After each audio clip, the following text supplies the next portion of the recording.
One of the earliest habits to adopt on the occult path, keeping a dream diary, is just as substantial as your daily practices. Crucial for both psychoanalysis and the great work, doing so provides invaluable insights. While that deserves a separate post, this one explains a very basic yet extremely efficient method for remembering and taping dreams. Combining several things, the same never failed me in doing the latter. Due to this, I use it daily, and perhaps you'll begin to after trying it out. For maximum utility, the post has two sections. The first covers some lifestyle adjustments to make, the second the actual method to employ. So having that said, let's run some intro and continue with the first.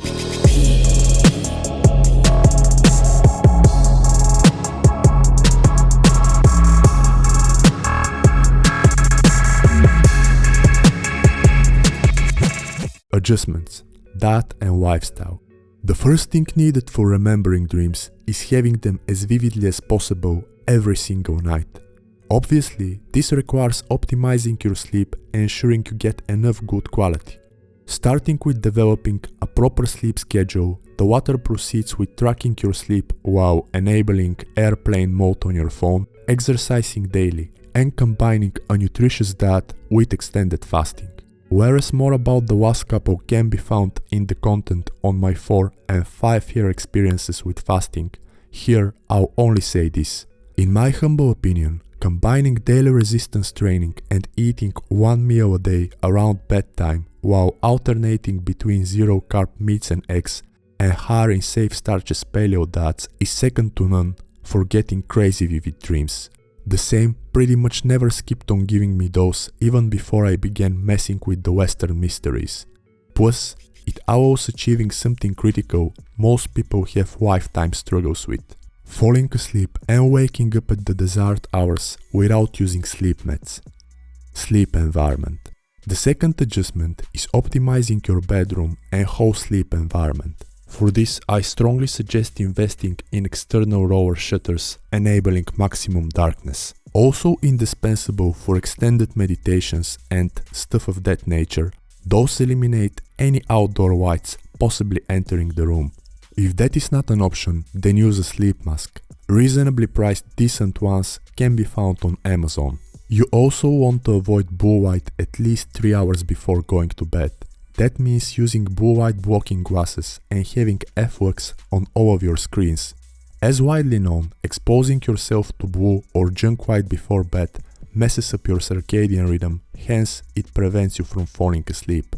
Lower temperatures promote deep and restorative sleep, and this makes cracking a window open a pretty good idea. The next to come here is taking care of any possibly occurring noises and sounds. Being suddenly awakened not only ruins sleep quality but also tends to erase dreams, meaning that ear taps are nothing short of essential despite the external shutter's efficacy in outdoor noise reduction. Applying all of those exponentially improves sleep hygiene and quality. Due to this, I suggest actually doing it, not only for your spiritual development but also for your overall health and sanity.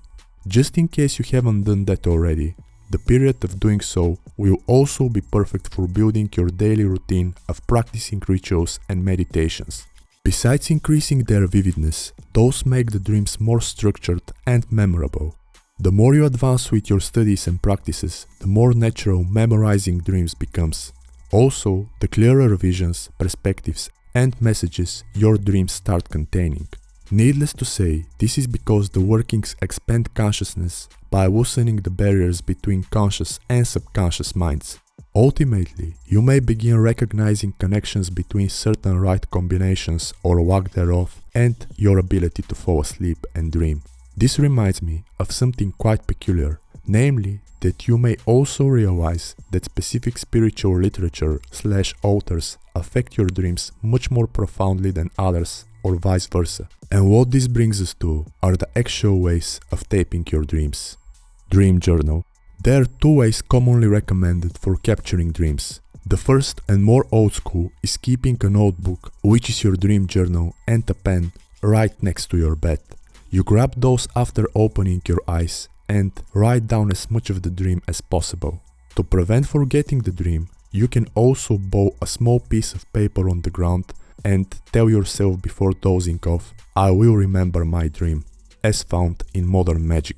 The second option I learned from Dr. David Shoemaker's Living Dilemma podcast. It boils down to utilizing a tape recorder or dictaphone, basically recording yourself. This method has two huge advantages.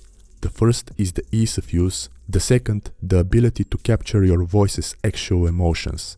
To build your diary, both of those have to be transferred in word processor files and archived as an easily readable source. One you can review and interpret in the years to come. Then you search for repeating patterns of events, places, feelings, people, etc. And this brings us to the method I prefer: keywords. Although supposedly you can also film yourself, I really didn't find any of this sustainable. Having a well-established routine, when waking up, all I think about is hydrating, fixing my bed, and then checking my sleep quality to know how much I can push my body on the given day. It's a routine that serves me an excellent job, just like doing the previously mentioned and waking up at around 3 AM. For this, I came up with something slightly different. Its first part is using your phone's notes application to write several keywords for each dream. Yes, you also start having multiple if applying everything mentioned. Based on the dream's number, I group the words as 1, 2, 3, etc. I also make sure to do this, even if it only happens to wake up for going to the toilet or hydrating. When I do it, it's right after opening my eyes. This means immediately pulling the phone out of the sheet pocket and then entering the words. Once done with that, I either go back to bed and sleep more and then perhaps repeat the whole procedure, or copy and paste the grouped keywords into an email which I send to myself. Then, without any urgency, I grab plenty of water, make up my bed, often do a giant set of V crunches to get my blood going, and then open my laptop. After transferring the grouped keywords into a word processor, I begin elaborating on each, being maximally detailed. Now, assume you had a dream of hanging out with a homie, drinking some Americanos, while suddenly being called by your mom. In that case, your dream's keywords would definitely include your homies and the coffee place's names, the area you were in, your mom, and a phone call. Essentially, those words or names must be directly related to or associated with two things. 1. The dream's most crucial aspects and participants, and 2. Other stuff making a substantial impression upon your mind.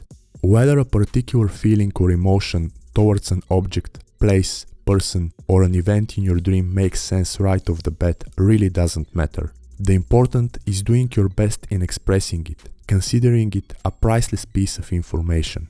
1 to 8 on your journey of quote-unquote getting to know thyself better. In fact, you should do an entry even if not remembering anything. In that case, merely note that and do not beat yourself up. Eventually, you may find that this approach and the writing itself can stimulate your mind to bring details that aren't necessarily present or as clear or as vivid right when waking up. Or at least they certainly can, as long as having all else implemented. Besides the keywords and the dream, you also fill in the day and the entries hour. After completing your entries for a month, you save the text file with an appropriate name, and the same you put into a folder with all others from that year.